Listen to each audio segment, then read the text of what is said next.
জেনফাস Yuji 2024 all ক্যান্ডিডেটকে পুনরায় KM teaching YouTube চ্যানেলে স্বাগতম। দেখো, এরপরে আমরা আলোচনা করছি ডকুমেন্টস ভেরিফিকেশান, অর্থাৎ তোমরা যদি সরকারি বা বেসরকারি কলেজে যখন চান্স পাবে তখন তোমাদেরকে কোন কোন ডকুমেন্টসগুলো নিয়ে যেতে হবে ভর্তির জন্য। সবথেকে প্রথমে এটা হচ্ছে ডাব্লিউবিজি বোর্ড থেকে নোটিশটা পাবলিশ হয়েছে, সেইখানে কিন্তু লেখা আছে। তো দেখো, 1 নাম্বার পয়েন্টে তেমন কিছু লেখা নেই। মেন হচ্ছে 2 নাম্বার পয়েন্টে যেটা বলছে সেটা হচ্ছে যে অ্যালটমেন্ট যে লেটার, ঠিক আছে, অ্যালটমেন্ট লেটার বলতে যেটা তোমরা চান্স যখন পাবে তারপরে কিন্তু 1000 টাকার মাধ্যমে তোমরা কিন্তু এই অ্যালটমেন্ট লেটারটা কিন্তু সংগ্রহ করতে পারবে। ডাব্লিউবিজি বোর্ড নিজের থেকেই তোমাদেরকে ওটা দিয়ে দেবে যখন তোমরা একটা কলেজে চান্স পাবে, তারপর তাছাড়া কিন্তু পাবে না। নেক্সট যেটা বলছে 3 নাম্বার পয়েন্টে সিতে বলছে candidate should contact the institute and visit their website to know their timing and details recruitment for admission.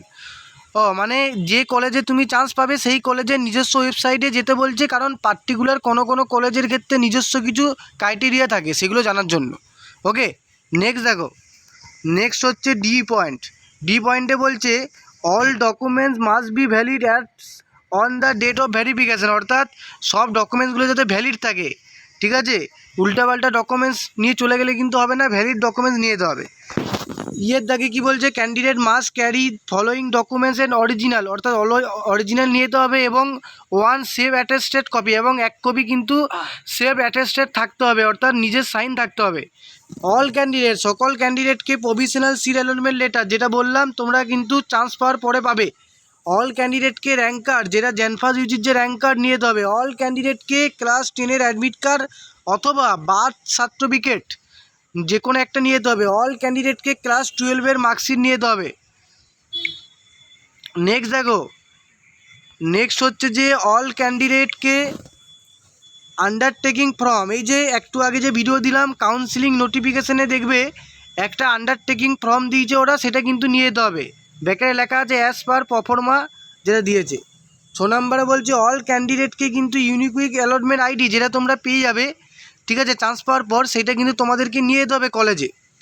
Next হচ্ছে কি বলছে, অল ক্যান্ডিডেটকে must carry mobile phone with the mobile number registered during making application to receive OTP. যে mobile ফোনের নাম্বারটা দিয়েছিল application করার সময় সেটা নিয়ে যেতে হবে, কারণ একটা ওটিপি যাবে, ঠিক আছে। নেক্সট কি বলছে, নেক্সট বলছে যে ডোমিসিয়াল সার্টিফিকেট, যেটা তোমাদেরকে আমি অনেক আগেই বলে দিয়েছিলাম, প্রফর্মা A1 বা A2 যে কোনো একটা করলেই কিন্তু হবে, তবে ম্যাক্সিমাম কলেজ কিন্তু প্রফর্মা A1টাকেই চাই।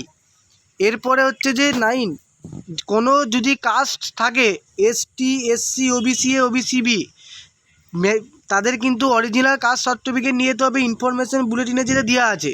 এছাড়া OBC A বা OBC B এর জন্য কিন্তু NCL লাগবেই, মাস্ট। নেক্সট 10 নাম্বার হচ্ছে EWS ক্যান্ডিডেট যাদের আছে তাদের কিন্তু EWS সার্টিফিকেট অরিজিনাল দেখাতে হবে, আর PWD ক্যান্ডিডেট যাদের আছে তাদের কিন্তু PWD সার্টিফিকেট দেখাতে হবে, SS স্কিমে যেটা ভেরিফাইড তোমাদের কিন্তু হয়েছিল। ওকে, এই সমস্ত ডকুমেন্টসগুলো কিন্তু তোমরা এখন থেকে রেডি করে রাখো। বিশেষ করে মেডিকেল সার্টিফিকেটটা এখানে লেখা নেই, মেডিকেল সার্টিফিকেট লাগবে, ঠিক আছে, কিন্তু প্যারামেডিকেলের জন্য এবং বিএজের জন্য কোনো মেডিকেল সার্টিফিকেট লাগে না। তাহলে মেডিকেল সার্টিফিকেট এবং ডোমিসিয়াল সার্টিফিকেট তোমরা এখন থেকে জোগাড় করে রাখো। এছাড়াও যেগুলো বললাম সেগুলো কিন্তু তোমরা জোগাড় করে রাখো। চান্স পাওয়ার পর, অর্থাৎ 6 তারিখে যে তোমাদের ফার্স্ট কাউন্সেলিংয়ের রেজাল্ট বেরাচ্ছে, তারপরে তোমরা অ্যালটমেন্ট লেটার পেয়ে যাবে। যদি কোনো কলেজে চান্স পাও তবেই পাবে, আদারওয়াইজ কিন্তু পাবে না। তারপরে তোমরা কিন্তু বাকি ডকুমেন্টসগুলো নিয়ে কলেজে তোমাদেরকে কিন্তু ভর্তি হতে হবে, যে তারিখটা দেওয়া আছে সেই তারিখের মধ্যে। ওকে, এটাই জানানোর ছিল। আরও অনেক ইনফরমেশন ভিডিও তোমরা পাবে এই ইউটিউব চ্যানেল থেকে। সবাই সাবস্ক্রাইব করে পাশে দেখো। ভিডিওটা দেখার জন্য সবাইকে অসংখ্য ধন্যবাদ। সবাই ভালো থেকো।